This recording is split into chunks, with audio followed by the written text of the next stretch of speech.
Alright, let's take a look at a couple more examples regarding some mathematical structures. Example 2 says, make a conjecture about the product of two odd integers. Before we can do this, we need to take a look at some examples of products of odd integers. Well, here's one. 3 times 7. There's the product of two odd integers, and we get 21.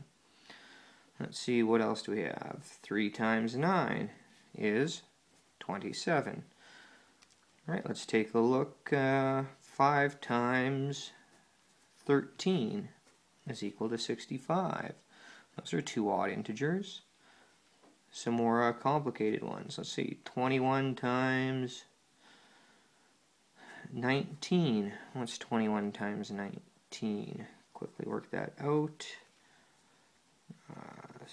189, 210, it's 399. Alright, let's see, what else could we have?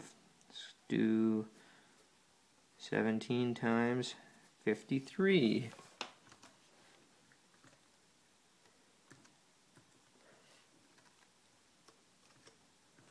And 17 times 53 is equal to 901.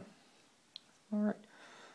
Before we go any farther, let's stop and see, is there any sort of pattern here? It says make a conjecture about the product of two odd integers. Well, we multiplied a bunch together, and let's see, what do these 5 results have in common? Well, looking at them, I can see that it looks like they're all odd numbers. So I could make the conjecture the product of two odd integers is odd. Right? That's one conjecture. Might be right, might be wrong. The 5 that we've checked out, it holds true for. Maybe we can find two odd integers that you multiply together and you get an even number. I don't know. Right? There are other conjectures you could make. Alright? None of them are necessarily wrong, none of them are necessarily right. Alright, let's take a look at example 3. It says, make a conjecture about the difference between consecutive perfect squares. Alright, consecutive perfect squares. Well, we need to be familiar with the term. First thing, perfect squares. The perfect squares are numbers that can be written as powers of 2.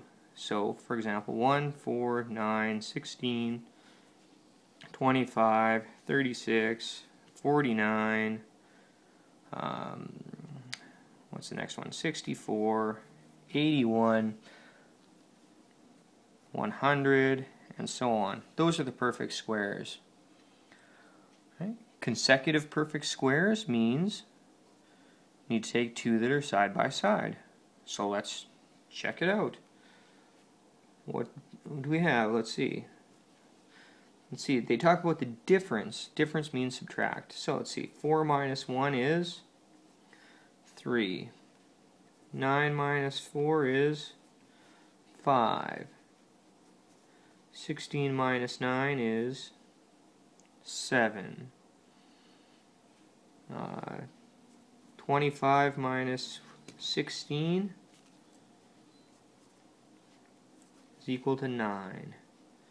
36 minus 25 is equal to 11. Well, that's interesting. It looks like I'm starting to see a pattern here. And maybe I'd make a conjecture, and that's just a guess. It says the difference between perfect squares is an odd number. Right, again, the important point to realize here is that this is a conjecture. It's just a guess. We've got a really nice pattern here. We've done the first 5 differences, and we've got 3, 5, 7, 9, 11. That's really great. But I don't know, maybe there's some perfect squares way down there, like 21 or 441 and 400. Those are perfect squares.